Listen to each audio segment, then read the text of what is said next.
Hello, and welcome back to the Civil Engineering with MSA. Improve your knowledge for your bright future.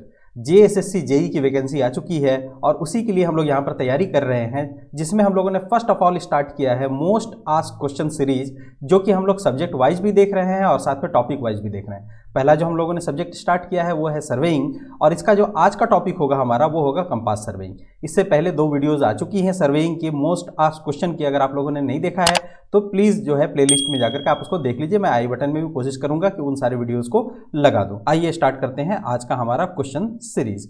सबसे पहला जो हमारे पास question आ रहा है, देखिए नंबर ऑफ एग्जामिनेशन में पूछा जा चुका है। इसमें जो क्वेश्चन पूछा गया है, देखिए अभी तक हो सकता है आप लोगों ने सॉल्व भी कर लिया होगा। The zero graduation in a prismatic compass is mark in the prismatic compass में जीरो किधर की तरफ मार्क किया जाता है, तो इसका सही आंसर क्या हो जाएगा? बी, साउथ की तरफ मार्क किया जाता है प्रिज्मेटिक कंपास में। चलिए बढ़िया है, आगे बढ़ते हैं। Isogonic line are the line having the same. Isogonic line ऐसी लाइन है जिसमें सेम क्या होता है, इसमें एक जैसा क्या होता है, इसमें एक जैसा इसमें डिक्लाइनेशन होता है आइसोगोनिक लाइन में। चलिए नेक्स्ट क्वेश्चन में आते हैं। The angle between the true meridian and the magnetic meridian is called. देखिए नंबर ऑफ एग्जामिनेशन में सवाल पूछे जा चुके हैं, जो क्वेश्चन ज़्यादा एग्जामिनेशन में पूछे जाते हैं वो क्वेश्चन ज़्यादा इंपॉर्टेंट हो जाते हैं हमारे लिए। तो angle between true meridian and the magnetic meridian is called as, क्या कहा जाएगा जी? इसको कहा जाएगा magnetic declination. Answer is B. चलिए नेक्स्ट आते हैं हम लोग नेक्स्ट क्वेश्चन पे। In the whole cycle bearing system the bearing of line varies from WCB। 2 तरह के हमारे पास बेयरिंग सिस्टम है, देखिए WCB होल साइकिल बेयरिंग और एक रिड्यूस बेयरिंग। तो आप देखिए WCB में जो हमारा बेयरिंग है लाइन, वो कहाँ से कहाँ तक वेरी करता है। अभी तक आपको समझ में आ गया होगा जी, बिल्कुल ए नंबर कौन सा, 0 डिग्री से लेकर के 360 डिग्री तक वेरी करता है। इसमें जो न्यूमेरिकल आएंगे तो उसको हम लोग सॉल्व करके भी देखेंगे, और जहाँ एक्सप्लेनेशन की जरूरत होगी वहाँ पर मैं आप लोगों को एक्सप्लेन भी कर दूंगा। उसके बाद बात करते हैं एगोनिक लाइन के बारे में। Agonic line is the line joining the point having declination. किस डिक्लाइनेशन को ज्वाइन करता है ये देखिए ज्वाइन करता है, आंसर हो जाएगा इसका बी, 0 डिक्लाइनेशन को ज्वाइन करता है। चलिए नेक्स्ट आते हैं क्वेश्चन पे, थोड़ा जल्दी करेंगे ताकि फास्ट हो हमारा काम। If the magnetic bearing of the son of a Noon time at a place in southern hemisphere is 168 degree, then the magnetic declination at that place। हमसे मैग्नेटिक डिक्लाइनेशन पूछा गया है। देखिए इस क्वेश्चन को किस तरह से सॉल्व किया जाएगा। देखिए जब भी कोई कंपास से रिलेटेड क्वेश्चन हो तो आपको सबसे पहले जो है एक तो कोऑर्डिनेट बना ही लेना चाहिए। ये हो जाएगा आपका नॉर्थ, ये हो जाएगा साउथ, ये हो जाएगा ईस्ट और ये हो जाएगा आपका वेस्ट। कहा क्या जा रहा है कि 168 डिग्री हम लोगों को दिख रहा है ना, देखिए यहाँ कहीं पर दिख रहा होगा कुछ इस तरह से, है ना। कहाँ पर दिख रहा है? इस स्फीयर में, है ना, इस हेमीस्फीयर में दिख रहा है। कितना दिख रहा है? 168 डिग्री दिख रहा है। तो हमसे पूछा जा रहा है कि मैग्नेटिक डिक्लाइनेशन कितना होगा यहाँ पर। ठीक है, मैग्नेटिक डिक्लाइनेशन इसका मतलब ये जो अननोन है ये, तो हम लोग क्या करेंगे, ये टोटल एंगल कितना होता है? टोटल एंगल होता है आपका 180 डिग्री, माइनस कर देंगे कितना, 168 डिग्री को, तो आंसर हमारा आ जाएगा 12 डिग्री। देखिए आंसर क्या हो जाएगा हमारा 12 डिग्री, सी ईस्ट की तरफ, है ना। देखिए ईस्ट की तरफ ही दिख रहा है यहाँ पर, ये ईस्ट की तरफ ही है ना। ये कितना हो जाएगा आपका 12 डिग्री। चलिए हो गया सॉल्व। इसी तरह से आप जनरल लॉजिक लगा के भी सॉल्व कर सकते हैं। उसके बाद आपके पास क्वेश्चन आता है कि fore bearing of line a b is found to be 12 degree 24 minute, find the back bearing. आपसे कहा यह गया है, क्या कहा गया है जरा देख लेते हैं हम लोग, कि ये मान लीजिए कि कोई एक कोऑर्डिनेट है, यहाँ पर आपका 4 बेयरिंग दिया हुआ है। कितना दिया हुआ है? इधर की तरफ ये अगर 0 है ये 90 डिग्री होगा, यहाँ कहीं पर मान लेते हैं कि 12 डिग्री दिया हुआ है। ठीक है, 12 डिग्री दिया हुआ है। 12 डिग्री कितना है? 24 मिनट। तो हमसे ये पूछ रहा है कि बैक बियरिंग की वैल्यू क्या होगी। ये लाइन यहाँ कहीं जाकर के किसी एक पॉइंट पर आकर के ज्वाइन होगा, तो बैक बियरिंग हमसे मांगा जा रहा है। बैक बियरिंग का क्या मतलब हो जाएगा हमसे, कि बैक बियरिंग जो मांगा जा रहा है किस तरह से निकालेंगे। देखिए जरा इसको बहुत आसानी से सॉल्व करता हूँ मैं। 4 बेयरिंग ऑफ लाइन, इसको नाम दे दें एक a b. 4 bearing of line a b कितना दिया हुआ है हम लोगों को? 12 डिग्री 24 मिनट। बैक बियरिंग हमसे क्या पूछा जा रहा है? बैक बियरिंग पूछा जा रहा है। तो बैक बियरिंग कितना होता है जी? 4 बियरिंग प्लस माइनस 180 डिग्री। अच्छा, प्लस कब लेंगे माइनस कब लेंगे? 4 बियरिंग की वैल्यू अगर 180 डिग्री से ज़्यादा होगी तब तो हम लोग क्या करेंगे, माइनस ले लेंगे यहाँ पर। अगर 4 बियरिंग की वैल्यू जो है वो 180 डिग्री से कम होगी तो यहाँ पर क्या लेंगे, प्लस लेंगे। हमारे केस में देखिए 12 डिग्री 24 मिनट दिया हुआ है, यानी कि 180 डिग्री से कम है, तो हम लोग क्या करेंगे, प्लस ले लेंगे। तो 12 डिग्री 24 मिनट प्लस 180 डिग्री। इसको जब आप सॉल्व कीजिएगा तो क्या निकल जाएगा 192 डिग्री 24 मिनट। तो देखिए 192 डिग्री 24 मिनट कौन सा आ रहा है भाई, ऑप्शन नंबर सी। तो इसका मतलब आंसर हमारा क्या हो जाएगा, ऑप्शन सी बिल्कुल सही है। चलिए आगे बढ़ते हैं क्वेश्चन में। क्वेश्चन में देखिए आगे बढ़ते हैं हम लोग कि कहा जा रहा है कि होल सर्कल बेयरिंग हमारे पास WCB होल सर्कल बेयरिंग की वैल्यू दे दी गई है 327 डिग्री 24 मिनट। तो हमसे पूछ रहा है रिड्यूस बेयरिंग की वैल्यू कितनी हो जाएगी। देखिए फिर इसके लिए हम लोग क्या करेंगे, एक क्वाड्रेंट बना लेंगे, है ना। ये कुछ बना लेते हैं, ये अपने पास में क्या है, ठीक है। एक बार प्रैक्टिस हो जाएगा आप लोगों का तो बहुत ही आसानी से आप लोग सॉल्व कर पाएंगे, बहुत ही आसान होता है। देखिए यहाँ कहीं पर 0 डिग्री भी है और जब घूम करके आएंगे तो ये क्या हो जाएगा 360 डिग्री भी होगा। यहाँ पर क्या होगा 90 डिग्री होगा आपका। उसके बाद जरा देखिए साउथ में जो है वो कितना हो जाएगा 180 डिग्री हो जाएगा। और यहाँ कहीं पर आइएगा तो आपका कितना हो जाएगा 270 डिग्रीज हो जाएगा। अभी जो हमको दिया हुआ है बेयरिंग वो कितना दिया हुआ है जी 327 डिग्री 24 मिनट। इसका मतलब क्या है कि ये यहाँ कहीं पर लाई कर रहा होगा, यहाँ कहीं पर लाई कर रहा है। और ये एंगल की वैल्यू हमको दे दी गई है, कितनी दे दी गई है 327 डिग्री 24 मिनट। तो हमसे ये पूछा जा रहा है कि रिड्यूस बेयरिंग में कितना होगा। तो हम लोग जानते हैं ना रिड्यूस बेयरिंग को हम लोग कैसे मेजर करते हैं, या तो नॉर्थ की तरफ से या तो साउथ की तरफ से, जो ज़्यादा नियरर होगा। तो यहाँ पर देखिए ये वाला एंगल मुझे दिख रहा है, ये नॉर्थ की तरफ से बहुत ज़्यादा नियरर होगा। तो इस एंगल की वैल्यू निकाल लेते हैं, ये एंगल कितना होगा। तो ये एंगल बहुत ही आसानी से आप लोग बता सकते हो कितना, 360 डिग्री माइनस 327 डिग्री 24 मिनट। इसको जरा सॉल्व कर लेते हैं। सॉल्व करने पर हमारे पास आएगा 32 डिग्री 36 मिनट, 32 डिग्री 36 मिनट। अब इसकी जरा पोजीशनिंग की बात कर लेते हैं। ये देखिए किधर से है, नॉर्थ की तरफ से है ना, नॉर्थ से है, नॉर्थ के नियरर है ये। और कहाँ की तरफ जा रहा है, ये वेस्ट की तरफ जा रहा है ना, नॉर्थ और वेस्ट की तरफ जा रहा है। 32 डिग्री 36 मिनट नॉर्थ वेस्ट, ये ए नंबर ऑप्शन जो है हमारा पास क्या हो जाएगा, सही हो जाएगा, बिल्कुल सही। चलिए आगे बढ़ते हैं हम लोग, देखते हैं नेक्स्ट क्वेश्चन हमसे क्या कह रहा है। कह रहा है बिल्कुल सेम टाइप का क्वेश्चन है। ये देखिए whole cycle bearing of any line is observe by a prismatic compass में देखा गया कि 120 डिग्री है। तो कह रहा है कि इसका रिड्यूस बेयरिंग आप लोगों को निकालना है। देखिए 120 डिग्री का मतलब क्या हो जाएगा, 120 डिग्री का मतलब हो जाएगा कि ये यहाँ कहीं पर आएगा, 180 से कम होगा, ये आपका क्या हो जाएगा 120 डिग्री। ये कौन सा है भाई, ईस्ट है, ये आपका क्या है साउथ है, ये क्या है आपका नॉर्थ है, और ये क्या है आपका वेस्ट है। तो हमसे ये पूछ रहा है कि रिड्यूस बेयरिंग में, देखिए रिड्यूस बेयरिंग यहाँ कहीं पर होगा, इतनी बात तो समझ में आ गई कि साउथ की तरफ से होगा। अच्छा अगर ये एंगल आपसे पूछा जाए तो आप क्या बता सकते हो, टोटल जो एंगल है हमारे पास वो कितना है 180 डिग्री, 180 डिग्री, ठीक है। इसमें से आपको कितना माइनस करना है 120 डिग्री, 180 डिग्री माइनस 120 डिग्री कितना हो जाएगा आपका 60 डिग्री हो जाएगा, 60 डिग्री हो जाएगा। अब इसकी पोजीशनिंग की बात करते हैं, कहाँ पर आएगा, देखिए साउथ के नियरर होगा ये 60 डिग्री, और किधर की तरफ है ये ईस्ट की तरफ है। तो south 60 degree east, south 60 degree east, east मुझे दिख रहा है, आंसर नंबर हो जाएगा इसका बी। चलिए बहुत बढ़िया, आगे बढ़ते हैं हम लोग। फिर से एक बार हमारे पास एक सवाल आ रहा है, देखिए क्या है कि calculate the whole cycle bearing of a line if the reduce bearing is north 30 degree west. देखिए ये सवाल का बहुत देर से मुझे इंतजार था कि अगर WCB आप लोग रिड्यूस बेयरिंग दिया हुआ है तो आप होल साइकिल बेयरिंग किस तरह से निकाल सकते हो। देखो जब भी कोई इस तरह का केस आ जाए आपके सामने, सीधा सीधी आपको क्या करना है, कोऑर्डिनेट बना लेना है। ये 0 हो जाएगा, ये 90 हो जाएगा, ये कितना हो जाएगा जी 180 डिग्री हो जाएगा, ये कितना हो जाएगा 270 हो जाएगा। ये आपका नॉर्थ है, ये ईस्ट है, ये साउथ है, और ये क्या है आपका वेस्ट है। अब देखते हैं जरा कि रिड्यूस बेयरिंग कितना दिया, north 30 degree waste. North 30 degree waste का मतलब क्या है कि यहाँ कहीं पर कोई लाइन एक आ रही है ना, ये 30 डिग्री की लाइन आ रही है, 30 डिग्री। ये देखिए नॉर्थ 30 डिग्री वेस्ट की तरफ आ रही है। हमसे क्या पूछा जा रहा है कि इसको अगर हम होल साइकिल बियरिंग में मेजर करेंगे तो कितना हो जाएगा। तो देखिए इसको मेजर करना बहुत ही ज़्यादा आसान है। पूरे सर्कल का पूरा जब साइकिल कंप्लीट होगा तो टोटल जो हमारे पास में एंगल बनेगा वो कितना बनेगा 360 डिग्री बनेगा। इसमें से हम लोग क्या करेंगे, इस 30 डिग्री को माइनस कर देंगे तो ये हमारे पास बचा हुआ एंगल मिल जाएगा। तो 30 डिग्री को हम लोग माइनस करते हैं, कितना आ जाएगा 330 डिग्री। 330 डिग्री देखिए कहाँ पर है, 330 डिग्री यानी बी।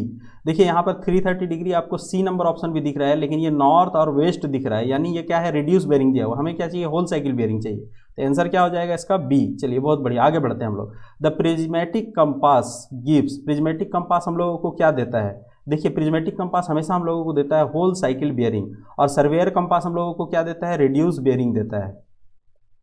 चलिए आगे बढ़ते हैं, और कि prismatic compass 90 degrees mark on the graduated ring at कहाँ पर 90 डिग्री मार्क किया होता है। देखिए ये सवाल बहुत ज़्यादा पूछा जाता है, इसलिए मैंने एक डायग्राम भी आप लोगों के लिए लगा रखा है कि प्रिज्मेटिक कंपास में देखिए होगा क्या। 90 डिग्री कहाँ पर मार्क किया जाएगा, देखिए वेस्ट साइड में मार्क किया गया है।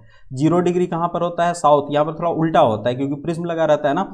यहाँ पर देखिए ईस्ट की तरफ 270 डिग्री मार्क किया रहता है और नॉर्थ की तरफ 180 डिग्री मार्क किया रहता है। ये सवाल बहुत बार घुमा फिरा के पूछा जाता है। ध्यान रखिएगा प्रिज्मेटिक कंपास के केस में कि 90 डिग्री किधर होगा, 270 डिग्री किधर होगा और 0 डिग्री किधर होगा। तो इसका आंसर क्या हो जाएगा हमारे पास में, डी हो जाएगा, है ना, वेस्ट साइड। चलिए ठीक है, वेस्ट एंड में होगा। आगे बढ़ते हैं हम लोग कि the direction of true meridian through a point can be established by, कैसे एस्टेब्लिश कर लेते हैं हम लोग जी, एस्ट्रोनॉमिकल ऑब्जर्वेशन से हम लोग क्या करते हैं, ट्रू मेरिडियन को हम लोग क्या करते हैं, एस्टेब्लिश कर लेते हैं। चलिए नेक्स्ट सवाल की तरफ आते हैं हम लोग कि a line joining the point of equal deep को ज्वाइन करने वाले लाइन को हम लोग क्या कहते हैं। देखिए इस तरह के सवाल बहुत ज़्यादा आ रहे हैं आप लोगों के पास, इसीलिए मैंने इसका जो है वो एक छोटा सा नोट्स भी लगा दिया आप लोगों के लिए। देखिए आइसोक्लिनिक लाइन किसको कहा जाएगा, these join place of equal deep को जब कोई लाइन ज्वाइन करेगी तो उसको हम लोग कहते हैं isoclinic line. Aclinic line कब कहेंगे, a line joining the place of zero dip. और आइसोगोनिक लाइन कब कहेंगे, अभी अभी हम लोगों ने देखा था, joining places of equal declination. Agonic line कब हम लोग कहेंगे, जीरो डिक्लाइनेशन को जब ज्वाइन करेगा। और आइसोडायनेमिक लाइन कब कहेंगे, जब इक्वल हॉरिजॉन्टल कंपोनेंट्स को join the places of equal horizontal components होगा तो हम लोग उस लाइन को क्या कहेंगे, आइसोडायनेमिक लाइन कहेंगे। तो यहाँ तो आपको साफ साफ दिख रहा है कि इसका आंसर क्या हो जाएगा, इसका आंसर हो जाएगा आपका बी, यानी कि आइसोक्लिनिक लाइन। ठीक है, इस पॉइंट को थोड़ा ध्यान रखिएगा। लाइन से रिलेटेड अगर क्वेश्चन आता है तो यहाँ से आपके सॉल्व हो जाएंगे बहुत ईजिली। चलिए नेक्स्ट आते हैं हम लोग, local attraction at a place may be due to. Local attraction जो होगा वो किस चीज़ की वजह से होगा, वायर कैरिंग या इलेक्ट्रिक करंट। देखिए यहाँ तो देखते के साथ ही समझ में आ जा रहा है ना कि आंसर इसका क्या हो जाएगा, ए हो जाएगा। ठीक है, कि अगर कोई वायर जो है वो इलेक्ट्रिक करंट को कैरी कर रहा है तो इसकी वजह से क्या होगा, हमारा लोकल अट्रैक्शन हो जाएगा। चलिए नेक्स्ट आते हैं हम लोग यहाँ पर कि bearing of a two traverse leg A B and B C are कितना दे रखा है, देखिए north 52 degree 45 minute east and north 34 degree 30 minute east respectively. The deflection angle, देखिए डिफ्लेक्शन एंगल को किस तरह से समझा जाए तो बात हमारी समझ में आएगी। देखिए एक छोटा सा मैं क्वाड्रेंट बनाता हूँ, आपको यहाँ से बात बिल्कुल समझ में आ जाएगी मेरे ख्याल से। ये कोई एक क्वाड्रेंट है, ठीक है जी। यहाँ पर थोड़ा सा पेन का कलर मैं चेंज कर लूँ ताकि आप लोगों को बात समझ में आए। ये मान लीजिए लाइन यहाँ कहीं जा रही थी, यहाँ कहीं पर कोई एक दूसरा जो है हम लोगों ने क्या बना लिया,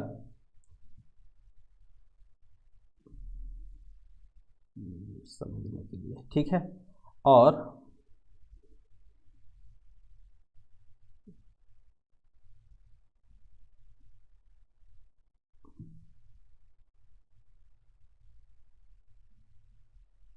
देखिए अब बात समझ में आ जाएगी आपको, है ना। ये जो है आपका क्या कहलाएगा, नॉर्थ कहलाएगा, ये आपका क्या कहलाएगा, ईस्ट कहलाएगा। तो नॉर्थ ईस्ट की तरफ कितना है आपका एंगल, कितना बन रहा है, देखिए जरा, नॉर्थ ईस्ट की तरफ एंगल बन रहा है 52 डिग्री 45 मिनट।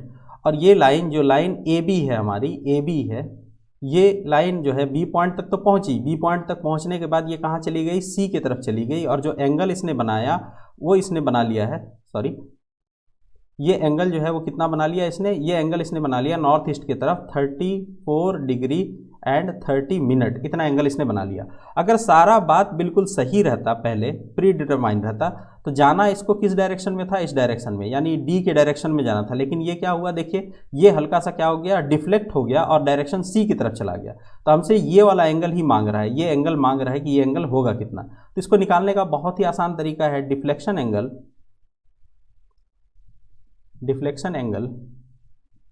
इलेक्शन एंगल कैसे निकालेंगे हमारे पास जो एंगल दिया हुआ है 52 डिग्री 45 मिनट, माइनस कर देंगे इसमें से, क्या कर देंगे हम लोग, देखिए अगर ये बिल्कुल अपने डी पोजीशन पर जाता तो ये पूरा का पूरा एंगल कितना बनता, 52 डिग्री 45 मिनट का बनता।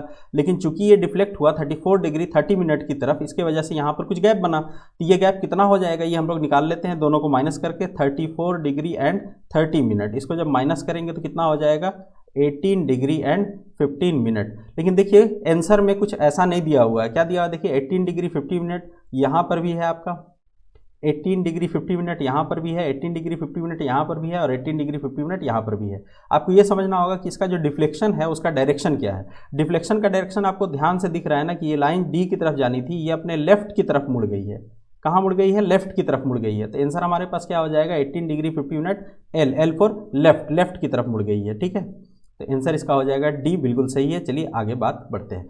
देखिए एक और हमारे पास क्वेश्चन आ रहा है अभी, और ये क्वेश्चन में क्या कहा गया है कि following bearing were the observe while the traversing with a compass which station are affected by a local attraction. कौन सा ऐसा स्टेशन है जो कि लोकल अट्रैक्शन की वजह से इफेक्ट हुआ है।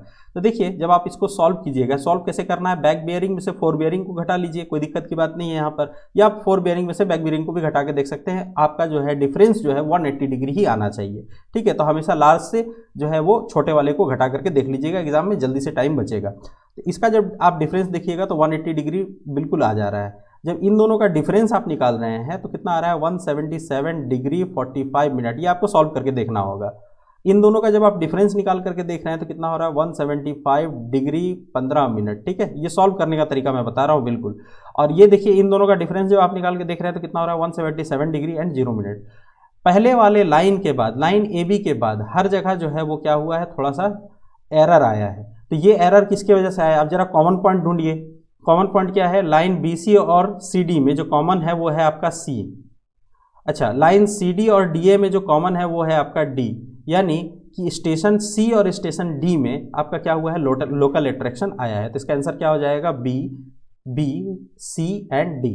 चलिए आगे बढ़ते हैं। क्वेश्चन है हमारे सामने क्या है कि in which of the following system is the bearing of the line measured eastward or westward from the north or south place whichever is nearer. किस सिस्टम में हम लोग नॉर्थ या फिर साउथ की तरफ से जो है वो एंगल मेजर करते हैं, जो कि नॉर्थ या साउथ जो भी नज़दीक हो, तो कौन से सिस्टम में करते हैं हम लोग। तो इसका साफ साफ आंसर आपको दिख रहा होगा, आंसर नंबर सी हो जाएगा, system of bearing. Answer number C इसका सही हो जाएगा, quadrantal system of bearing. Surveyor compass में इसको यूज़ किया जाता है। प्रिज्मेटिक कंपास में क्या यूज़ किया जाता है, whole circle bearing system use किया जाता है। चलिए आगे बढ़ते हैं हम लोग। What does WCB stand for. देखिए ये पूछा गया है एक बार, है ना। इस तरह के सवाल जेईई में बहुत बार छोटे छोटे आ जाते हैं, अगर आप देख करके नहीं जाते तो गलती होने के चांसेस होते हैं। तो इसका सही आंसर क्या हो जाएगा, whole circle bearing, whole circle bearing. Next सवाल आते हैं, local attraction is. Local attraction क्या है आपके पास, देखिए लोकल अट्रैक्शन क्या है आपके पास, यहाँ पर सही जवाब क्या हो जाएगा आपका, option number A, the effect of magnetic needle due to the external magnetic influences. इसके वजह से हमारा क्या आता है, लोकल अट्रैक्शन आता है। नेक्स्ट क्वेश्चन है आप लोगों के पास, in surveying the horizontal angle which a line makes with a magnetic meridian is called as. क्या कहा जाएगा इसको, इसको कहा जाएगा मैग्नेटिक बियरिंग। ठीक है, इसको क्या कहा जाएगा, मैग्नेटिक बियरिंग कहा जाएगा। चलिए नेक्स्ट क्वेश्चन की तरफ आते हैं। कह रहा है कि which one of the following is correct for prismatic compass. कौन सा इसमें से सही बात है किसके लिए, प्रिज्मेटिक कंपास के लिए। तो देखिए पहला ऑप्शन जो है वो दिखाई दे रहा है क्या, कि graduated ring rotate with the line of sight, instrument can not be use without the tripod, the graduation are engraved inverted. Correct की अगर बात की जाए तो मुझे तो सी नंबर ही दिख रहा है कि जो उसका ग्रेजुएशन होता है वो कैसा होगा, इनग्रेव्ड होगा और इन्वर्टेड होगा। चेक कर लेते हैं जरा, बिल्कुल सही है, ऑप्शन नंबर सी जो है इसका राइट आंसर हो जाएगा। चलिए नेक्स्ट क्वेश्चन की तरफ आते हैं हम लोग। Rotation of earth around the sun created, कौन सा वेरिएशन क्रिएट करता है इन मैग्नेटिक डिक्लाइनेशन में। तो याद रखिएगा एनुअल वेरिएशन क्रिएट करता है, ऑप्शन नंबर बी हो जाएगा सही आंसर। चलिए नेक्स्ट क्वेश्चन की तरफ आते हैं। विच of the following external factor causes the error in compass surveying. ठीक है, कौन सा ऐसा इसमें से एक्सटर्नल फैक्टर है जो कि एरर लेकर के आएगा किसमें, कंपास सर्वेइंग में। तो इसका आंसर क्या हो जाएगा, close passage of high voltage power line, जिसकी वजह से क्या होगा, लोकल अट्रैक्शन आ जाएगा, है ना। चलिए नेक्स्ट क्वेश्चन की तरफ आते हैं हम लोग। वी कैन डिटरमाइन, क्या डिटरमाइन करते हैं using a prismatic compass. Prismatic compass से हम लोग क्या डिटरमाइन करते हैं, हम लोग करते हैं whole circle bearing of a line, whole circle bearing of a line determine by prismatic compass. Straight line question है कंपास से related. Box of prismatic compass is made of, देखिए नंबर ऑफ एग्जामिनेशन में ये आया है तो आपको ध्यान रखना होगा कि बॉक्स जो है वो किसका, प्रिज्मेटिक कंपास का किस मटेरियल से बनाया जाता है। तो ब्रास से जनरली बनाया जाता है, ठीक है, नॉन मैग्नेटिक मटेरियल से बनाया जाता है। अच्छा अब जरा देखते हैं, true meridian passes through, true meridian कहाँ से होकर के पास करता है। ये भी बिल्कुल स्ट्रेट लाइन क्वेश्चन है और इसका आंसर क्या हो जाएगा, ट्रू नॉर्थ और ट्रू साउथ के बीच में जो लाइन पास करता है उसको हम लोग क्या कहते हैं, ट्रू मेरिडियन कहते हैं। नेक्स्ट क्वेश्चन की तरफ आते हैं। विच of the following is the permanent adjustment in the compass surveying instrument. देखिए इसमें से कौन सा जो है वो परमानेंट एडजस्टमेंट है। तो vertical pivot axis, centering, levelling और फॉक्सिंग। सेंटरिंग, लेवलिंग और फॉक्सिंग तीनों जो है वो टेम्पोररी एडजस्टमेंट है। इसका मतलब क्या है, ऑप्शन नंबर ए क्या हो जाएगा हमारा, परमानेंट एडजस्टमेंट हो जाएगा। बिल्कुल सही है। चलिए आगे बढ़ते हैं। In surveyor compass the graduated ring is attach to, surveyor compass में जो ग्रेजुएटेड रिंग है वो किससे अटैच होता है, देखिए वो किससे अटैच होता है, बॉक्स से अटैच होता है। चलिए नेक्स्ट क्वेश्चन की तरफ आते हैं। A bearing noted 45 degree north east, कोई एक बियरिंग है जिसको आप लोगों ने नोट कर लिया, मान लीजिए 45 डिग्री नॉर्थ ईस्ट, ये किस चीज़ को दिखा रहा है, ये दिखा रहा है क्वाड्रेंटल सिस्टम को दिखा रहा है। होल साइकिल बियरिंग में हम लोग 360 तक पूरा लेते हैं, ठीक है। तो इसका आंसर क्या हो जाएगा आपका, आंसर नंबर ए हो जाएगा। चलिए तक जो है हम लोगों ने आज क्वेश्चन सॉल्व किया। क्वेश्चन जो है पिछले बार से इस बार ज़्यादा ही थे। आप लोगों को क्या करना है, आप लोगों को ज़्यादा से ज़्यादा जो है उस वीडियो को शेयर करना है ताकि मुझे भी कुछ मोटिवेशन मिल सके। और जब हम लोग नेक्स्ट क्लास में मिलेंगे तो हम लोग लेवलिंग से रिलेटेड जो है वो न्यूमेरिकल को सॉल्व करेंगे, जो क्वेश्चन आए हुए हैं उसको भी सॉल्व करेंगे, ठीक है। तब तक के लिए आपको क्या करना है, तब तक के लिए आपको पढ़ते रहना है, अपना भी ख्याल रखना है, अपनों का भी ख्याल रखना है। Thank you for watching this video.